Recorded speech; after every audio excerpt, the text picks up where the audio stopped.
Clean out your desk by the close of business today. Human resources will process your exit documents. The message on my monitor blurred as I read it again.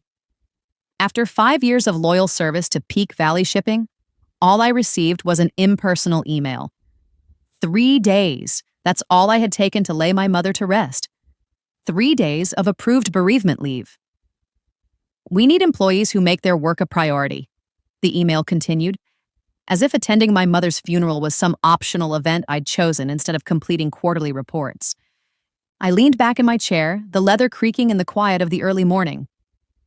The Seattle office was still nearly empty, the sky just starting to brighten with daybreak. I had arrived early, eager to catch up on work after my short absence.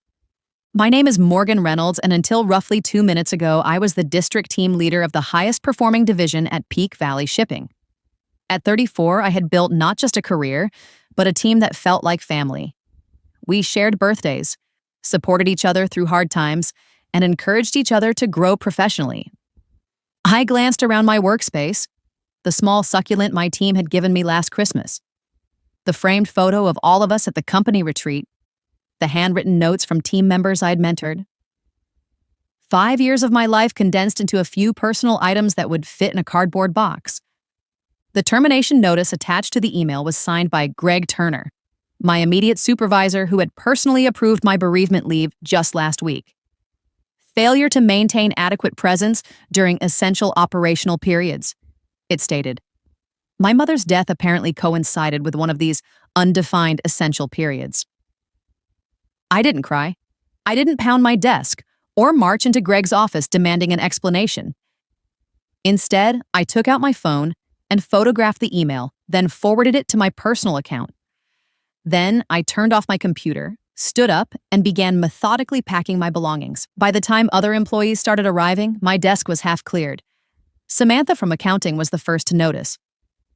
"Morgan, what's happening?" she asked, her eyes widening at the sight of my box. "I've been terminated," I replied simply. "What? Why?" Apparently taking approved bereavement leave to bury my mother wasn't demonstrating proper commitment to my work. Samantha's expression changed from confusion to outrage. "That's not right. Have you spoken to Richard? The district manager should hear about this." "No," I said carefully, wrapping my succulent in newspaper. "I'm not going to challenge it, but I won't forget it either." When you work closely with people for years, you learn to read their expressions. As I continued packing, more of my team members arrived. Eric was the first of my direct reports to hear the news, his usual friendly smile disappearing instantly. "This is ridiculous," he started, but I stopped him with a small shake of my head. "It's finished, Eric. Greg made his choice. But we just completed the Westview merger last month. Profits are up 18% this quarter because of your strategy." I smiled sadly. Apparently that wasn't sufficient. By 9:30, all 7 of my core team members had gathered around my desk in silent support. Nathan, our logistics specialist who rarely displayed emotion, looked ready to put his fist through a wall. Rebecca, our client relations manager, was openly weeping. Behind them stood Chris, Angela, Monica, Sophia, and Jack, each with expressions ranging from shock to fury. "You can't go," Rebecca insisted. "The Thompson account renewal is next week. The Rodriguez shipping contract is in negotiations. None of us understands the system like you do." I finished taping up my box. Greg should have considered that before he fired me for attending my mother's funeral. The weight of what I'd just said hung in the air. My mother, gone just a week ago, the funeral soil still fresh, and now this betrayal from a company I had given my heart to. "I need everyone back at their workstations," came a sharp voice from behind us. Greg Turner stood there, arms crossed, his narrow face set in a disapproving frown. "We have deadlines to meet." No one moved. "Right now," he added, his voice rising slightly. After a long moment, my team dispersed, each giving me a meaningful look as they returned to their desks. Greg approached me, lowering his voice. "This could have been handled more discreetly if you'd waited until the end of day to pack up." I met his gaze steadily. Like the discretion you showed in firing me by email after approving my bereavement leave? His jaw tightened. Business requirements change quickly. Peak Valley needs employees who understand that priorities shift. Your mother's passing was unfortunate, but... Don't, I warned, my voice deadly calm. Don't finish that sentence, Greg. For a moment, something like uncertainty flickered across his face. Then he straightened, adjusting his tie. Human Resources is expecting you. Please don't make this more complicated than necessary. I picked up my box. Don't worry, I won't cause a scene. But remember this moment, Greg. You might find it significant later. The Human Resources office was sterile. White walls, minimal decoration, and Natalie Pham's sympathetic but practiced expression. She was new to the company, having joined just 6 months ago, and I could see she was uncomfortable with the situation. I'm sorry about this, Morgan, she said, sliding separation papers across her desk. And I'm very sorry about your mother. Thank you, I replied, scanning the documents. Standard severance, 2 weeks' pay, a non-disparagement clause, a reminder of my non-compete agreement, which prohibited me from working for direct competitors for 6 months. Is there anything I should know about why this happened? Natalie asked cautiously. This seems sudden. I considered how much to share, then decided on the truth. I took out my phone and showed her the email. 3 days of approved bereavement leave, and I'm fired for not prioritizing work. Natalie's professional demeanor slipped, her eyes widening. This is the actual termination notice? Just an email? No performance improvement plan? No documented warnings? Nothing? She frowned, making a note on her legal pad. I need to verify some things with the legal department. Would you excuse me for a moment? While Natalie stepped out, I gazed through the window. From this floor, I could see the Cascade River winding through the city. My mother had loved that river. She taught me patience there, standing in waders as the current flowed past our knees. The river moves, Morgan dear, she'd say, but the stones remain firm. Be like the stones. Natalie returned 20 minutes later, her expression carefully neutral, but her tight smile told me everything. Nothing would change. Unfortunately, Washington is an at-will employment state, she began. The company is within its rights to... I understand, I interrupted, signing the documents without further debate. Peak Valley can do whatever it wants. Just like I can. She hesitated, then lowered her voice. Off the record, this isn't right. If you wanted to pursue action... I don't, I said firmly. But thank you. As I walked through the main office toward the exit, I felt eyes following me. My team watched silently, their faces somber. I gave them a small smile, my last act as their leader. Outside, the September air was surprisingly mild. I placed my box in the trunk of my car and sat in the driver's seat, allowing myself a moment to process everything. My phone chimed with a text message, then another, and another. Eric, this is wrong. What can we do? Rebecca, are you okay? Can we meet later? Nathan, Greg's a gutless coward. The team is furious. More messages arrived, expressions of outrage, support, loyalty. These people weren't just colleagues. They were my professional family. I started my car, a plan already forming in my mind. I wouldn't confront Peak Valley directly. I wouldn't sue, though I probably had grounds. No, I would be strategic, patient, like my mother taught me. The stones stay firm while the river rushes past. My phone rang. It was Julia Blackwell, the CEO of Summit Global Logistics, Peak Valley's biggest competitor. We'd met at an industry conference last year and stayed in touch. She'd been trying to recruit me for months. It was time to return her call.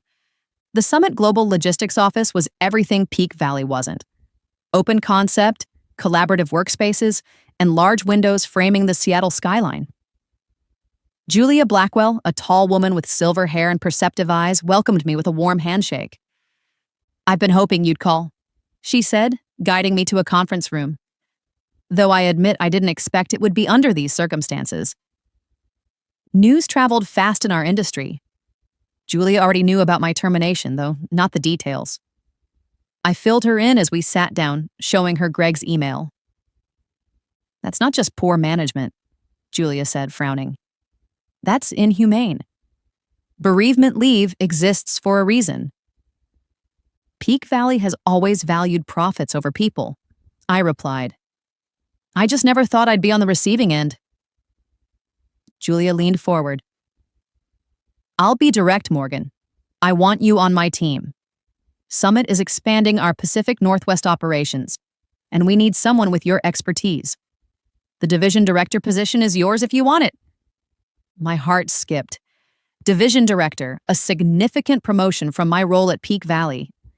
More responsibility, more authority, better pay. "What about my non-compete?" I asked. Julia smiled. "Our legal team has reviewed it. It's excessively broad and likely unenforceable. Plus, we'd cover any legal expenses if Peak Valley tried to enforce it." "I'd need to consider it," I said carefully.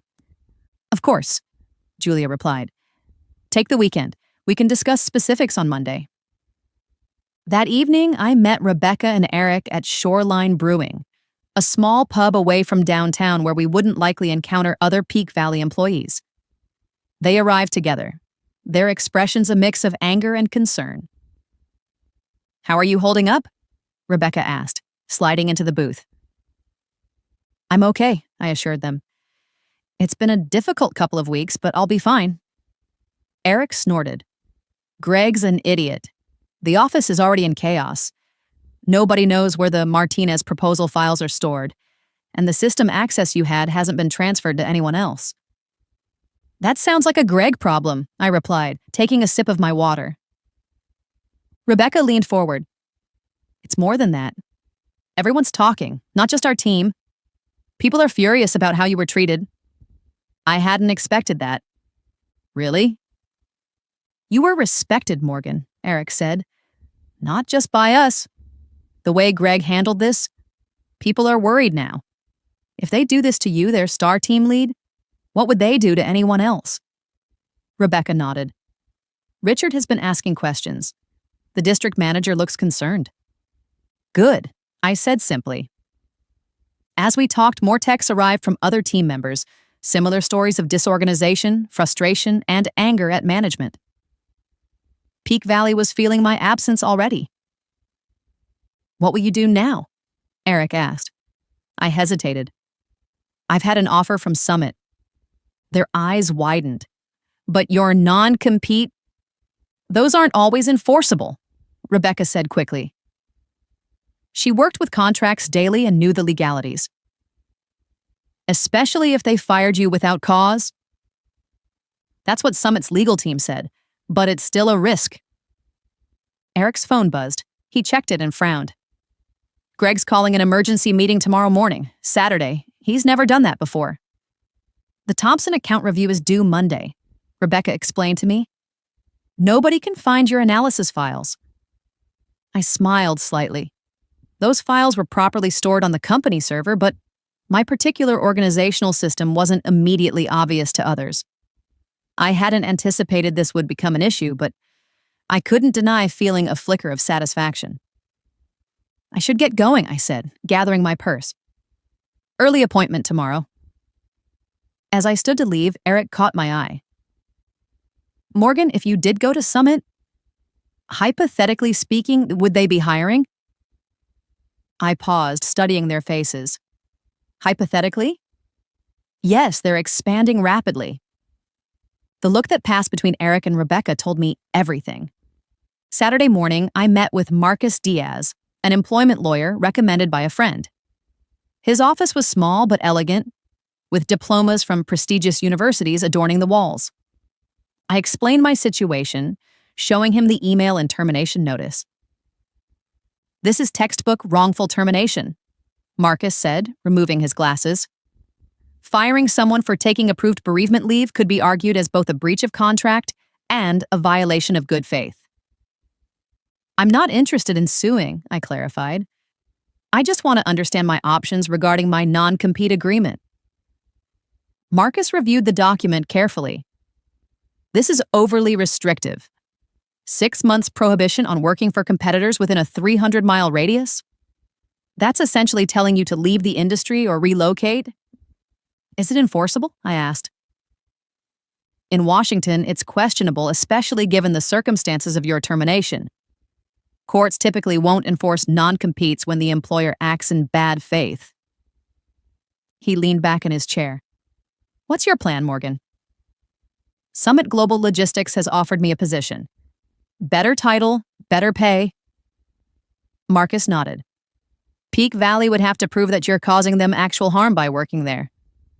Given that they terminated you, that's a difficult argument to make. He scribbled some notes.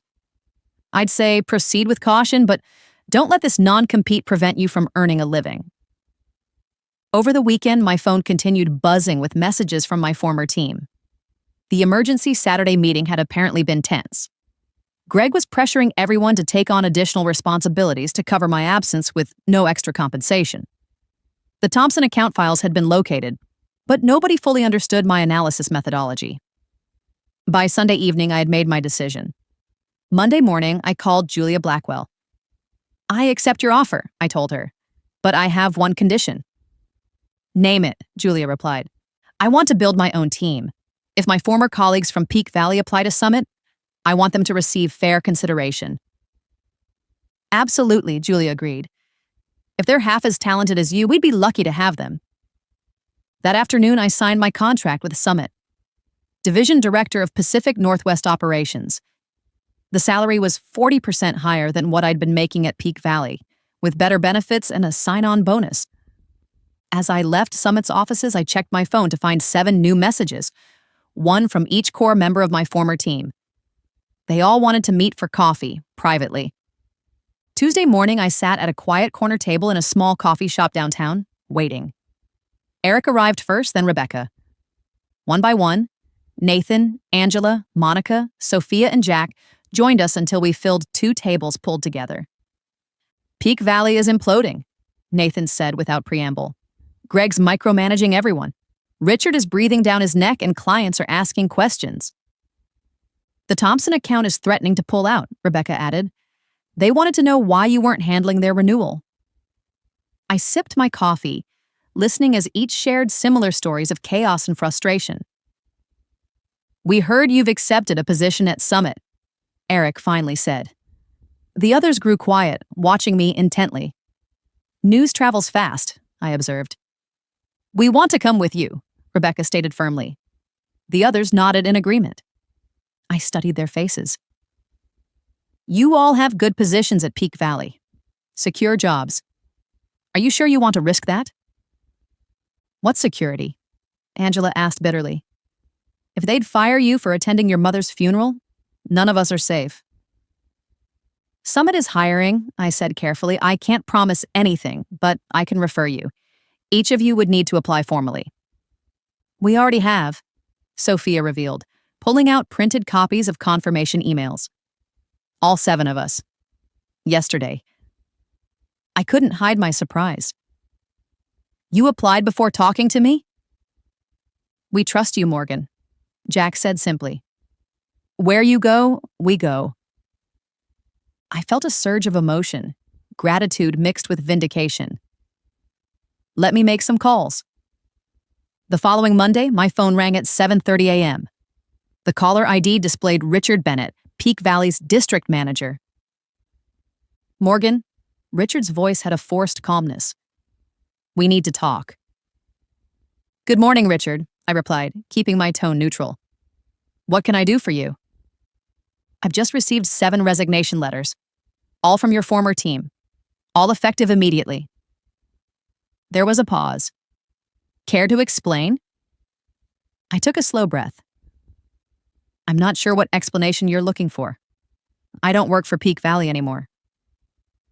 They're all going to Summit, where you just started as division director. His voice hardened. This doesn't look coincidental. People make career choices for various reasons, Richard. Perhaps you should ask Greg why your top-performing team is leaving en masse. This is about your termination, isn't it? He sounded resigned now. I've reviewed the situation. Greg didn't consult me before letting you go. I would never have approved it. That's between you and Greg, I replied. Though I'm curious why Peak Valley's district manager wasn't involved in terminating a team lead. Richard sighed. Greg claimed it was an urgent performance issue that couldn't wait for my return from the Portland conference. I trusted his judgment. Clearly that was a mistake. I said nothing, letting the silence grow uncomfortable. Look, Morgan, Richard finally continued. I'm prepared to offer you your position back with a 10% raise and a formal apology. We need your expertise. The Thompson account is threatening to walk. I appreciate the offer, Richard, but I've accepted a position elsewhere.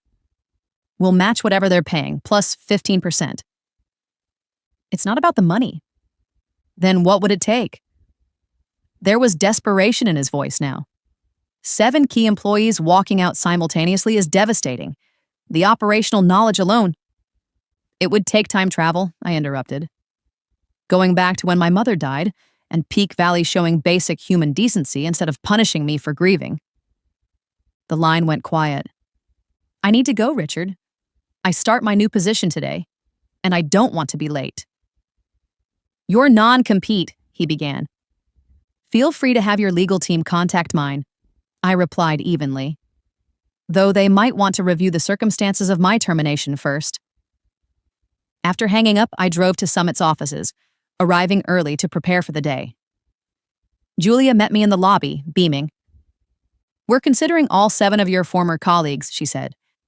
Their qualifications are impressive. Interviews start Wednesday. Thank you for giving them a fair chance, I replied. Fair chance? Morgan, their top talent. Peak Valley's mistake is our gain.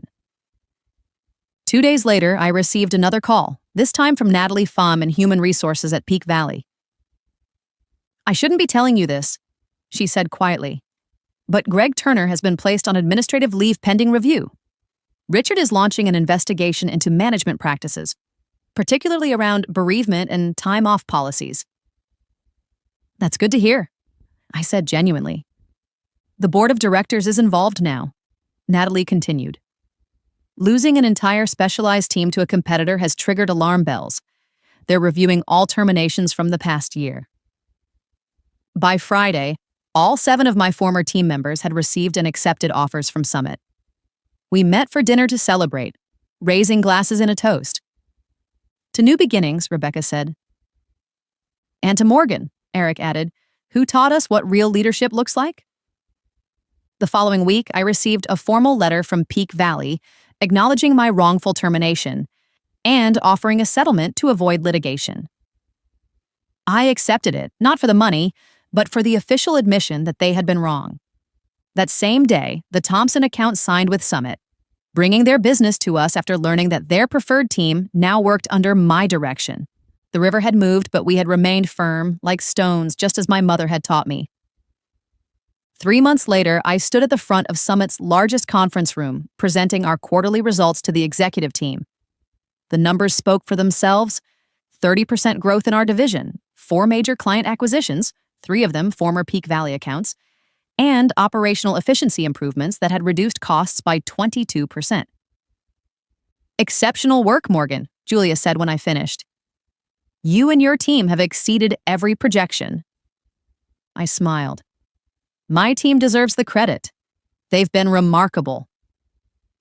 After the meeting, I returned to my office to find my 7 core team members waiting with a cake. What's this for? I asked.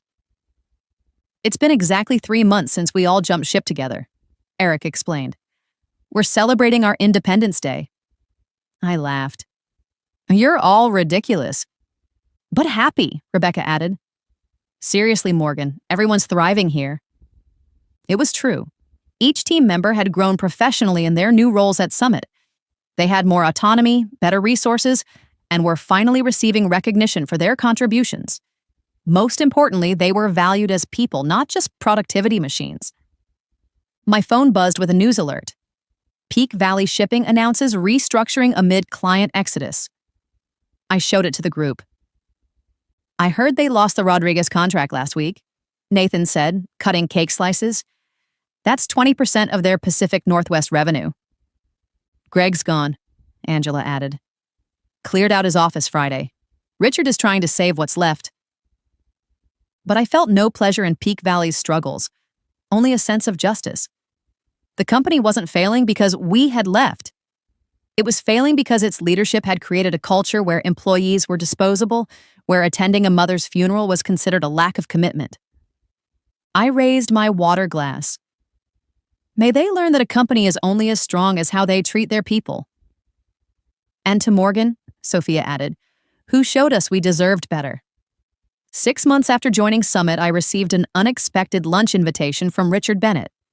He'd left Peak Valley and joined a management consulting firm specializing in organizational culture. We met at a quiet restaurant overlooking the Cascade River. Richard looked different, more relaxed, the perpetual stress lines around his eyes softened. Thank you for meeting me, he began. I wanted to apologize properly for what happened. You weren't directly responsible, I reminded him. No, but I created the environment that made it possible. He sighed. After you and your team left, everything unraveled. The board brought in external consultants to evaluate what went wrong. The report wasn't flattering to any of us in leadership. I nodded, waiting for him to continue. Peak Valley is being acquired by Northern Transit, Richard revealed. At a fraction of its previous valuation. They're basically buying the client list and physical assets. The news didn't surprise me. Peak Valley had been hemorrhaging clients and talent for months. What about Greg? I asked. Still unemployed, last I heard. His reputation in the industry. He trailed off. Let's just say your story has circulated widely. I hadn't spread the details of my termination, but I hadn't hidden them either. When asked why I'd left Peak Valley, I told the simple truth. I've learned a valuable lesson from all this, Richard continued. Now I'm helping other companies avoid the same mistakes. As we finished lunch, Richard asked the question I sensed had been on his mind all along. Was it worth it? Walking away quietly instead of fighting?